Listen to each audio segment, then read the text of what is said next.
book friends that think good. What does this mean for our life, for our world? Yiggity yeet, my dude. I'm happy to speak. Always happy to think. I don't know how to do that. I can look into that. Makes you sound like a book friend that can think good. It's Jack and it's Weston. BFTTGs. Yeah. Jack, I think good. Sometimes I good think, too. Makes you sound pretty good. We might want to make it more concise. We are going to attempt to grapple and answer 3 questions. Number 1, what did we learn? Number 2, what did we disagree with? And number 3, what are we going to do about it? I am ready to roll. I'm in it. Weston, my book friend, tell me, what book is it that we're thinking good about today? All right, my book friend. Let's talk habits. The habits of the atomic variety. Today, we are talking about Chapter 13, How to Stop Procrastinating by Using the 2-Minute Rule. I definitely anticipated, based on the title, that this chapter was going in a different direction. Really? Yeah. I was gonna say the title is on the nose. It is, but I thought it was going to refer to if you can finish it within 2 minutes, get it done. It's kind of like a productivity kind of line, because I've used that a lot, so I thought that's where it was going. But no, that's a good point. This is it addresses the procrastination issue in a different way. Yeah. And I think a more significant way than that one, which is like, can you do a task in 2 minutes or not do it now? In 2 minutes or less, do it now. That is how Inbox Zero mentality works.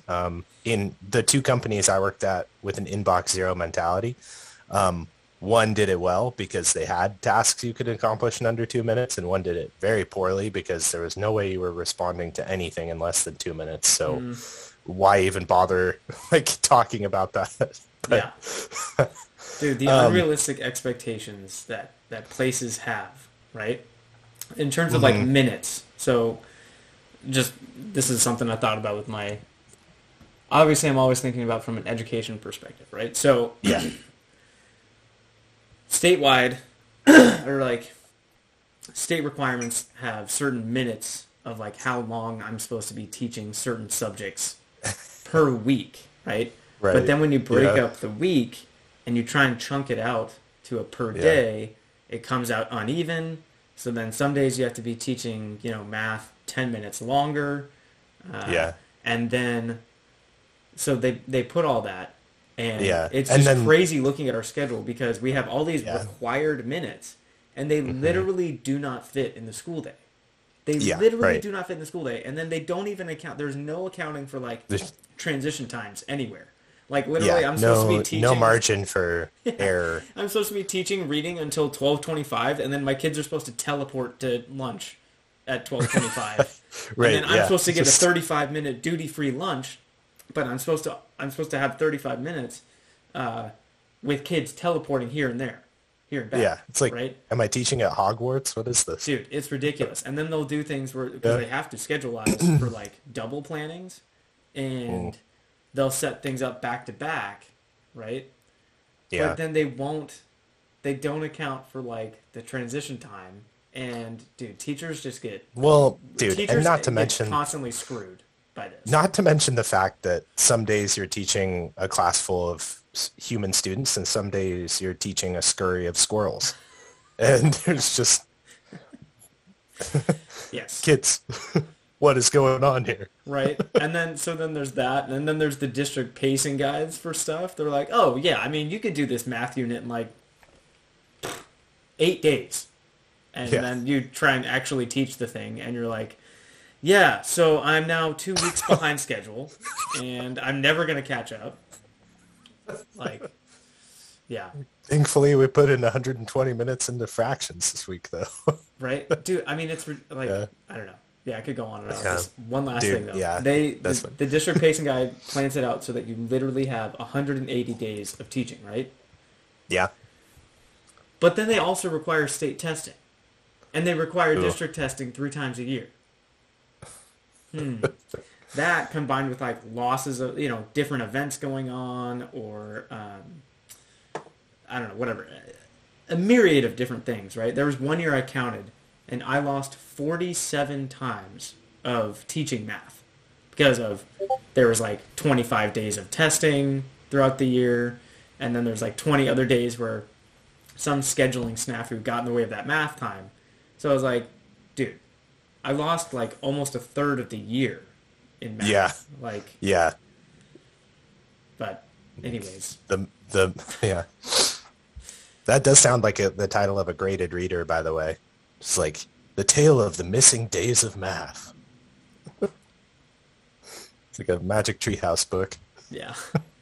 One thing that I've tried to implement in my current job, self-directed worker as pastor, is a different sort of method for productivity that doesn't have to do with like hours and minutes, even though this has nothing to do with what Clear is talking about. Since you addressed it, the like 2 minutes get it done sort of mentality. One of the things I think about is an article I came across by Paul Graham from Y Combinator, and we can link it in the show notes. But where he talks about the difference between a maker's schedule and a manager's schedule, because this is how I find most of my work is like I do a lot of creative or content related things that require hours of dedicated investment, which is very close to what Clear is talking about in this chapter. But interruptions invariably occur. And once you're interrupted from a flow state of working, it's very difficult to get back into that vibe of doing something creative. So one thing I've done with blocking is managed my day more in a manager's maker's schedule, where he makes the argument from web development where it's like managers block out their days in hour-long chunks because it's like meeting, or like performance review, meeting, emails, whatever. Like you can do those things in an hour, and you can shift in to a different task in about 10 minutes, which is really what's required. So you can shift in, you can still get it done in 30 minutes and then shift out to the next thing that you're doing in an hour. But a web developer can't do that. Like you start working on an app and like bug fixing or whatever, you have to sit and do that for half a day. So one of the things I've tried to do is time blocking in that regard, where it's like I have a manager schedule type day where I do some of the admin type things. And then I have makers periods where it's like this morning I'm going to be, working on a sermon, and that's going to be dedicated uninterrupted 4-hour block of, if interruptions come up, fine, but I can get back to that singular task rather than flitting all over the place trying to do everything. I think that's a good way to do it. Like giving yourself more time, and then giving yourself more time too allows for like natural breaks to occur rather than scheduled breaks. Because I find that scheduled breaks tend to happen, and I hate that I see this all the time with my students. I find it like they'll be getting into a flow state of creating something or working on something, and then it's like, all right, well, recess is at 10:40 every day, no matter what. Sorry, guys. Like, boom. Yeah. Like you have to get out of it, and then, like you said, it's hard to get back into that. And, Totally. Yeah, Totally. I think, yeah. That is the thing about scheduled breaks is people overly rely on them. Yeah. And their value is less than it should be. Yes. Yeah. Okay, so what this chapter is actually about, the 2-minute rule, is what Clear is talking about is more along that line of getting into that flow state. Basically, and this is actually before we read Atomic Habits, this is the only thing I had heard from this book because I saw it in a video that James Clear was narrating, talking about the 2-minute rule. And it was one of the things that drew me to the book, made me think, oh, this is this could be a really interesting take on productivity and habit formation. Basically what he says, and he uses the example in the video that I saw of you want to run a marathon. Well, that's very hard. Lacing up your shoes is very easy. Do that. That takes less than 2 minutes, gets you into a state of, ultimately, though he never really uses the word, it's kind of about momentum. Yeah. Body in motion stays in motion. Get started doing something difficult. And well, hey, dude, we don't want to be in motion, right? We want to be in action. Yeah, a buddy. Yeah, right. We want to be in action. But here's a line that well summarizes this chapter and concept. Um, in on page 162, he says, "Habits are the entry point, not the end point. They are the cab, not the gym." And this is an example of a chapter where he opens with a really good example of Twyla Tharp, the famous choreographer, and how she doesn't start her day off going to the gym. She starts her day off hailing a cab to go to the gym. Because hailing a cab to go to the gym is something that once she's done it, she's there. She's in the cab, she's going to the gym regardless. But it's so much easier than telling herself she's going to the gym. And I thought that was that's just a really interesting point. And that was probably my first learning from this chapter too, was the habits are entry points, not the end point. The cab, not the gym. I think that's huge. That's been huge for me personally, because I have always viewed some of those things as like from like a basic economic standpoint of like I'll get into a situation. I'm like, well, it's a sunk cost. I got to make the most of it. It's already happening. You know, I know I'm stuck here for this certain time, or I have to do this now. So I better make I better make the most of it. So it's actually been something that's changed how I view my time, where I like I don't know. I feel like it's a good way that I get out of the FOMO. I get out of that. You know, the fear of missing out on something else, or the opportunity cost of doing something else is like, I'll do that cab thing. Not that I'm literally hailing a cab, but it's like once I start a process, and I'm like, all right, this is the process. This is what I'm going to do, and I'm not going to let anything, you know, deter me from that habit. Like, I guess, you know, silly examples, but it's like, all right, I put my yard work shoes on, so I'm going to mow the lawn, and I'm not going to do anything else until I finish mowing the lawn, right? Even if, because I live in a great neighborhood, even if neighbors come by and like, they're like, hey, what's up, whatever, I'm like, yep, see ya, like still mowing the lawn. I'm not stopping to talk to you. I'm not, like, I love you, I'll talk to you later, but like, I got to finish this task, right? And I think that's a good one. I thought it was like when I put my yard work shoes on, it's on, dude. Or when I put my my yard work hat on, this dirty old Under Armour hat that I always wear. Yeah, when I get my dad gear on. Yeah, exactly. Got my New Balance shoes. The New Balances. Yeah, it's go time, I got baby. I got sweatbands above my elbows, and we're doing this. That's what I should do. No, yeah, totally. But it works the same way with like, okay, once I step into the garage gym, I'm working out. I'm not walking back out. I'm not going back into the house or anything. Like I'm doing my workout. Once I step onto the treadmill, I'm running for my allotted time that I'm doing that day, right? So I think this is super valuable. Yeah, so helpful. We undervalue the importance of what we start doing. He talks about it from the negative too, and there's a little bit more on that in the following chapter. So I'm not going to go into that too much. But pulling out your phone, right? You start the scroll, like you've now pulled out your phone. Like getting out of that is going to be very difficult to do. And I think that's a really undernoticed thing in our days, what we have started doing, and you know how we can continue on that path. Like I actually have a really good example of this yesterday. It took me a while to get back to my work because here's what I did. I had a little bit of an unusual morning, and normally I go to the office on Thursdays. Going to the office, I will get work done. That is a simple task that creates a cascade of productivity. Go to the office. At the office, there are far less distractions. It's much easier for me to stay in a state of work. It's much easier for me to get things done. But instead, what I did is I ran an errand, and then I thought, I'm just going to go home. It's going to be more convenient. I'm only going to be at the office for a little bit.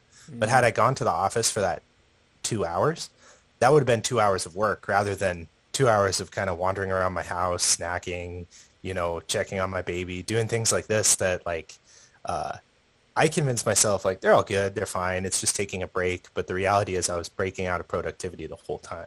Yeah. Dude, I thought about, and again, it's a challenge or not a disagreement, maybe just a challenge, and I think he'll address it later, hopefully. I don't know, because it's kind of the same challenge we've had throughout the book. But what happens when abrupt chaos enters your life? So, and I was thinking about this more with his chart on page 161, the good day, bad day chart, where he just talks about, good decisions, good decisions, good decisions will lead to a better day. And while I think this is true, while I think it's true, I don't think it's how we should think about our days. This reminded me, I don't know if you ever remember me doing this, but Specific determinism? Well, that too, but I'm glad you remembered my theory. But I do. No, I was thinking of a very, very small example with this. That I think it was our junior year of college, and I had just found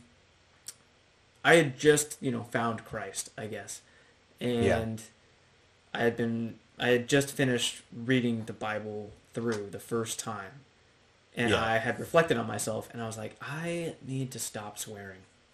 And I got this like self-righteous attitude about, I need to do that. And I started a swear jar for myself. And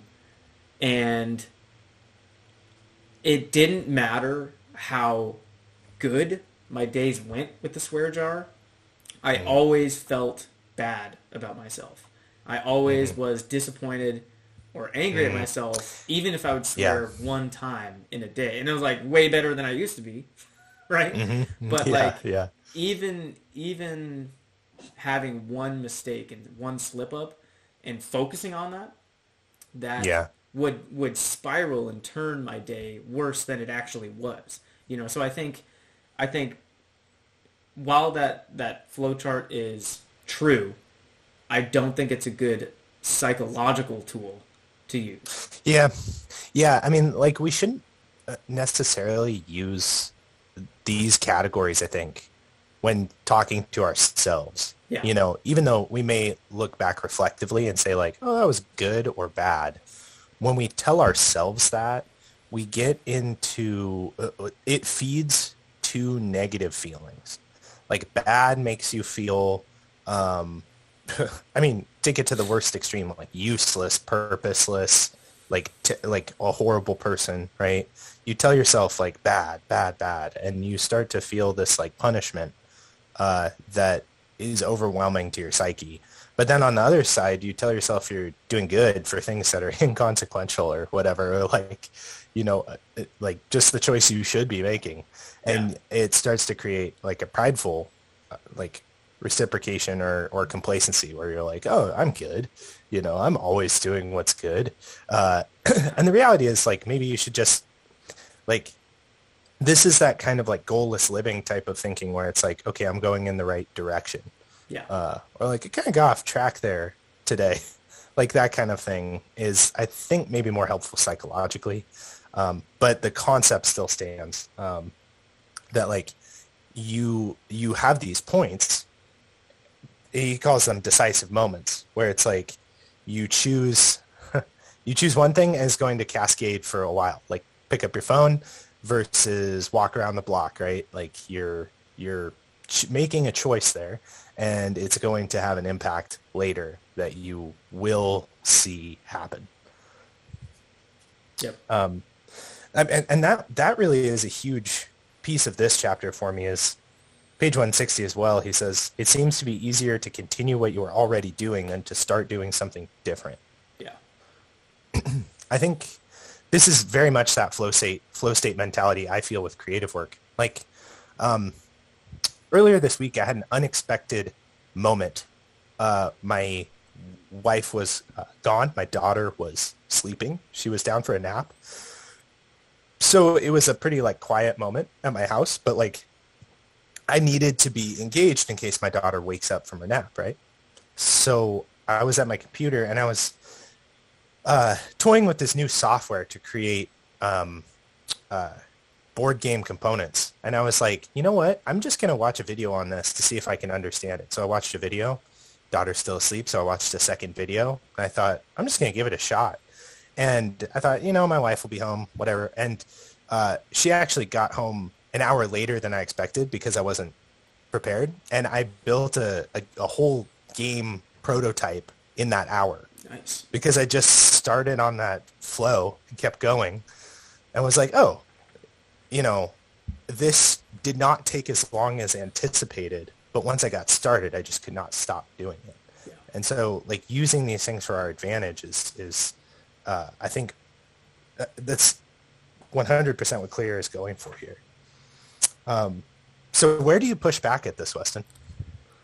I guess I push back where I just said, where it's like, I don't think Clear necessarily prescribed that we should use that chart. I think he wasn't saying we should, think about it that way. But I actually didn't have any like solid disagreements with this chapter. What about you? I have one. I think it's so he introduces the 2-minute rule as this, and he basically says like, page 163, the idea is you need to figure out in your habits, like what's easy and what's hard. And he has a different chart here that's charting your behaviors from very easy, moderate, hard, very hard. Mm-hmm. He says you can usually figure out the gateway habits that will lead to your desired outcome by mapping out your goals on a scale from very easy to very hard. Example is write a book, right? That's very hard. Write a 5,000 word article, hard. Write 1,000 words, moderate. Write one paragraph, easy. Write one sentence, very easy. He uses the example of journaling and talks about how he created a journal that prompts you to like write one day. And he used the example of Greg McKeown, who wrote a book called, I think it's called Unessential or Essentialism, but also a habit guy. And he talks about like how he got into writing and building a daily journaling habit was to do this on page 165. The secret is to always stay below the point where it feels like work.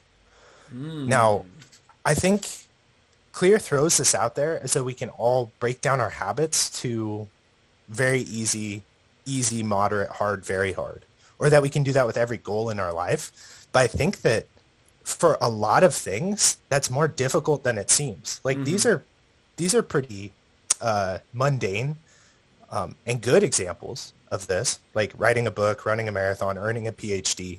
These are all like regular things. But what about when your goal is something like be a better father? Yeah. Right? Yeah. Like there are some things where it's just, and there might be easy solutions, right? Like there might be a 2-minute rule you can grasp, but sometimes I think that these things are not as easy as he makes it seem. Well, I guess what his pushback would probably be to your pushback there is that when he talks earlier in the book about you need to define your terms. So I think you need to understand that goal is not a good goal. Right. Being a better father is not a good goal point. because you need to define better.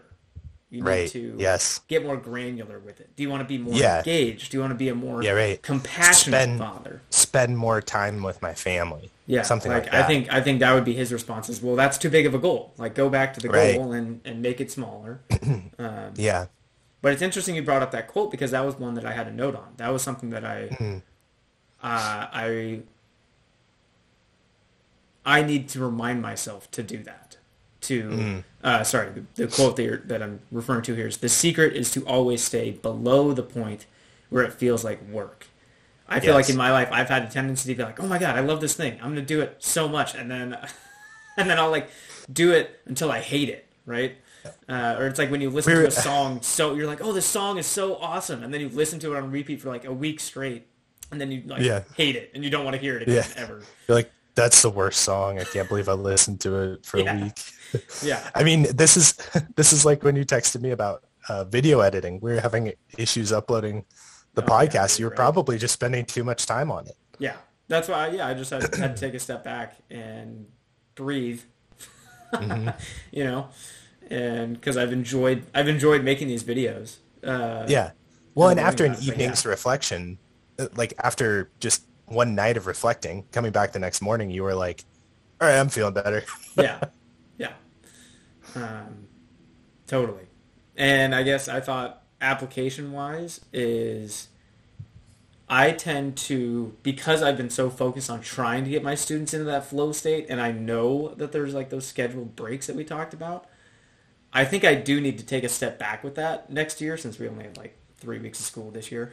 I think I need to take a step back from that next year and break up my lessons. It's tough to balance the length of independent student time and when you're working, when you're talking about that, between being in a flow state and then just becoming exhausting, right? Mm-hmm. Like, I definitely think that I might have caused some of my students to be like, oh my God, dude, we still have like 20 minutes if we're working on this. Oh, like I think I need to tap into the novelty of new things a little bit more. You know, I think I need to apply more kindergarten skill, like, because my wife is a kindergarten teacher, and she's like with the kindergarten, I have to switch it up like every 10 to 15 minutes, right? Yeah. And I tend to run a schedule that's more like every like 30 minutes to an hour sometimes. So I think I need to chunk things up a little bit more.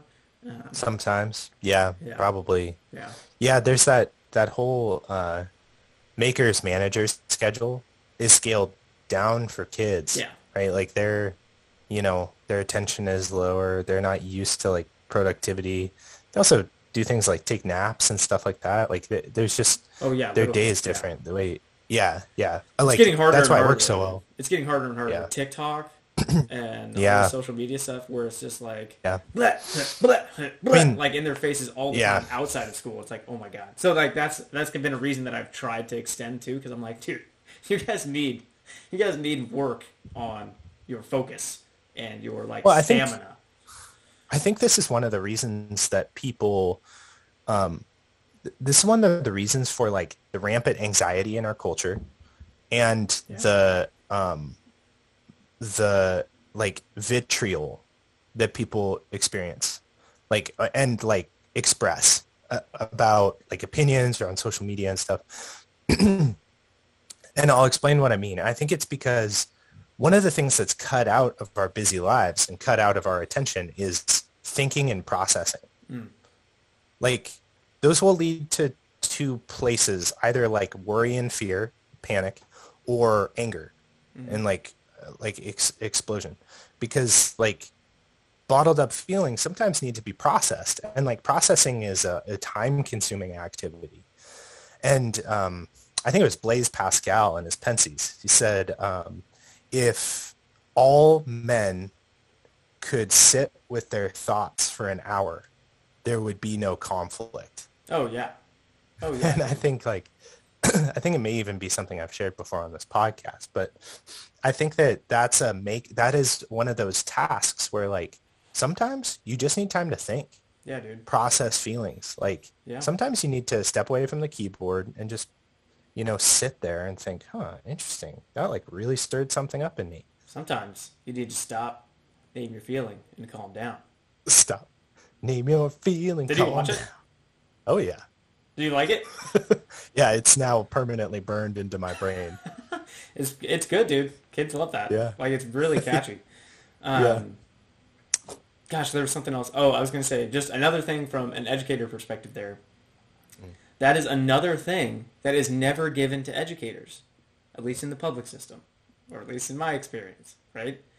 There's no, like, they want us to have all these fun, engaging lessons, but then they don't give us any time to plan them, and then they don't give us any time to reflect on them. Like, I literally get, so here's the issue.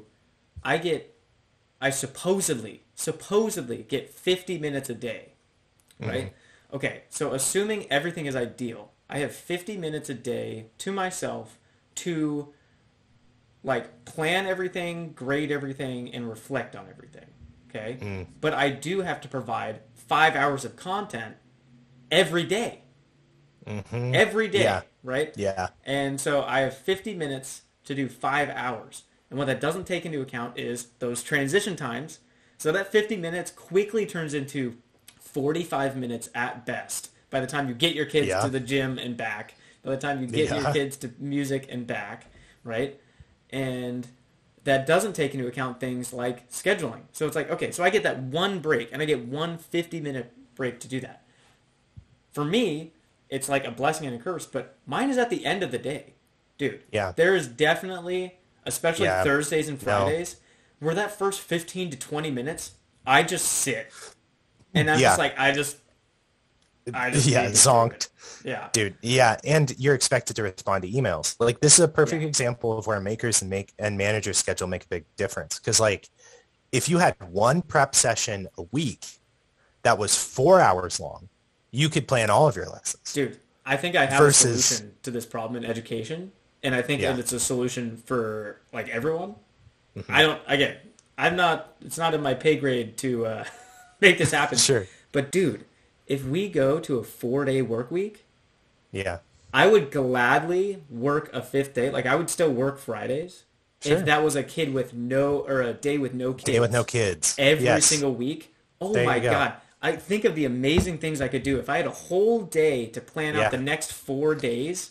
Yes. Oh, my God. I would be doing some cool dude. Yes. So, I mean, for people like me who work on a schedule, I cannot recommend that enough, because, like, giving yourself space to do that is so valuable. And the big takeaway for me is identifying these decision points that pop up in my day in my life and refiguring them around the 2-minute rule. I mean, just saying, where am I struggling to stick with a habit? Where can I employ the 2-minute rule? It's a good way to make your habits easy. That's how he closes the chapter. And it's like, man, that's a call to action for me, because that's the question I need to ask. Where am I struggling? Where can I employ this 2-minute rule? What can I plug it into? And how can you make that? How can you, I think there's two things. How can you either remove barriers, right? Or slide down on that scale to make it easier? Yes. Yeah. And part of it is identifying that, like you said, it's reframing your things so that you can make them easy. Yeah. Because if you can't, then there's no way you can ever make this work, which probably means you'll never be able to make that goal or that thing that you're trying to do work. Thank you for joining us, book friends. Next week on the BFTTG pod, Jack and Weston, they're thinking good some more with you, our book friends. Check out the show notes or the description, comment section for a link to the book and any articles that we talk about in the show. Bye-bye, book friends. Bye for this time, guys. Do a good thing today. I love you. Love you too, dude.